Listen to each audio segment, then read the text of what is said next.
Our next inductee was a natural athlete growing up, but it was his intellect and understanding that won him a high position in the sport of his choice. He was born in Lorain, Ohio in 1956, participated in many sports growing up, football, baseball, and basketball, also did some wrestling and some martial arts. He was exposed to boxing from watching it with his grandfather and enjoyed some backyard brawls with friends.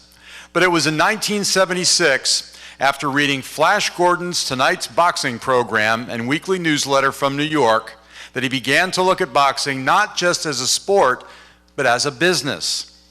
He moved to Florida in 1983, but it was a chance encounter in 1989 that put him on a new and very successful path.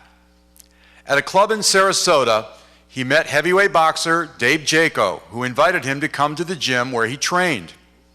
It was there that he met a USA Boxing official named Riley Carter, who asked him to join USA Boxing.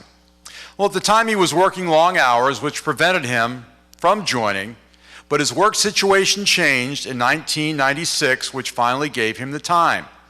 He spent 4 years with USA Boxing, but his eye was already wandering toward the pros.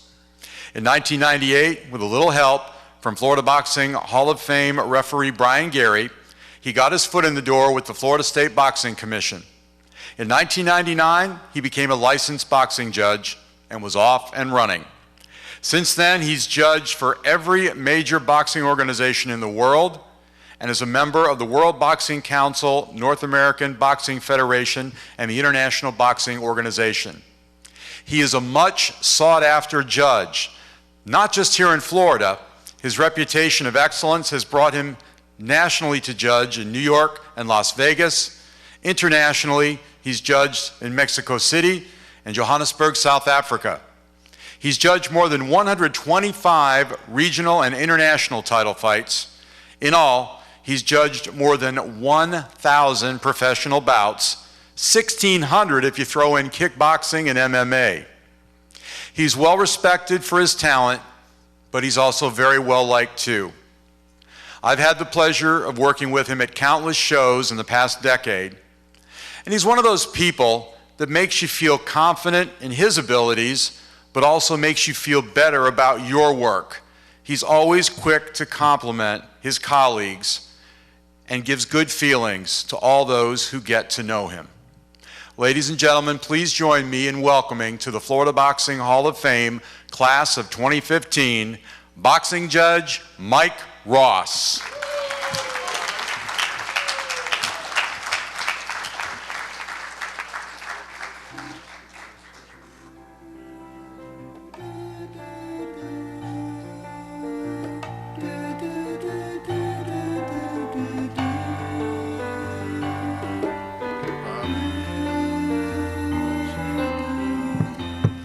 First of all, I want to thank everybody for coming, and happy Father's Day again to all the fathers.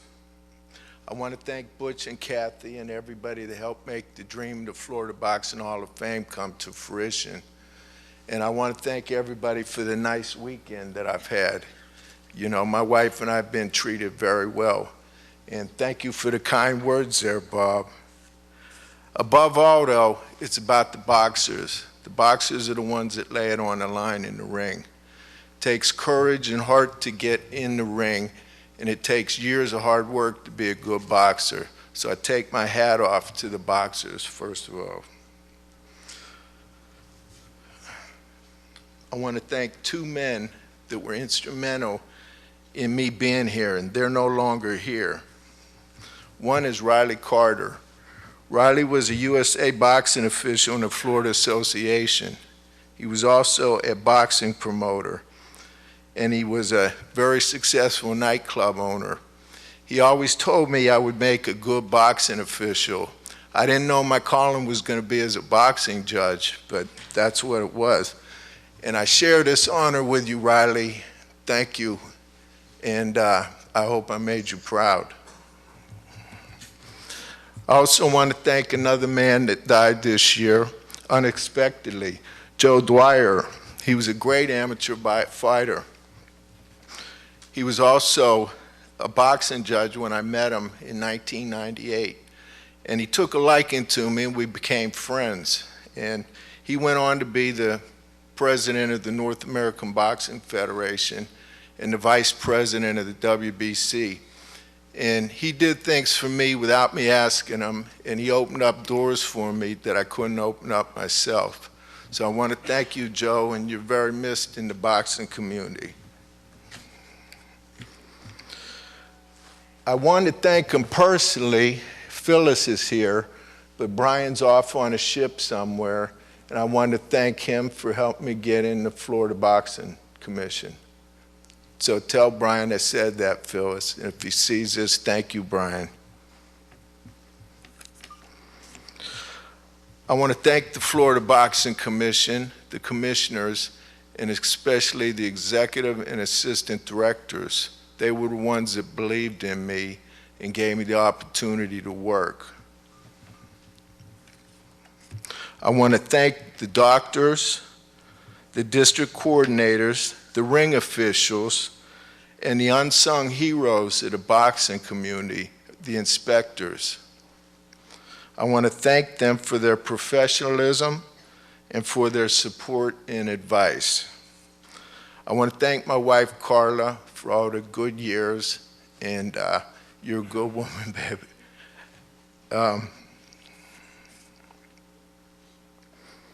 I want to thank Rick Bays, who's a world-class boxing judge. He gave me a book written by a world-class boxing judge from Miami named Al Walensky. And Al wrote a book unlike Tommy Kazmarek Should Be the Judge, which is a great boxing book for anybody who wants to know how to judge boxing. It's a very easy read. Al's book talks about techniques, and I took a technique out of this book, and it worked for me. And I think I still would have been a decent boxing judge, but I definitely wouldn't be up here if it wasn't for learning that technique that Al came up with. So thank you, Rick. Thank you, Al. I want to thank Rick Conti, who ate dinner with us last night. And he's a boxing trainer from Siesta Key, Florida, originally from South Philly. And he trained my buddy Dave Jaco, who fought about everybody in the heavyweight division. He fought Tony Tucker in Monte Carlo, although he only fought you once, not twice. And he trained Tony Spain, who was here last night, which I was really happy he came. Harold Weiland trained Tony Spain, too. And Tony fought Uriah Grant on a Steve Canton fight card in January of 2000 at the Charlotte County Civic Center in Punta Gorda. I was there when Tony got dropped with a body shot. Tony Spain told me Uriah hit him so hard that he thought Uriah's hand went through his back. And getting back to Rick Conti, and I'm sitting around Riley Carter's condo, unobstructed view of Lido, on Lido Key of the Gulf of Mexico. And I don't, if it was the way Rick said it or looked at me, but he goes, Mike, he goes, you're never gonna make it in the professional boxing business unless you have patience. You gotta have patience, or you're never gonna make it in this business. Well, I bit my tongue several times, but I had patience. And one day, it happened to be this morning, and I woke up and I'm getting inducted here in the Florida Boxing Hall. I think patience was the most important word I needed to know to be able to make it.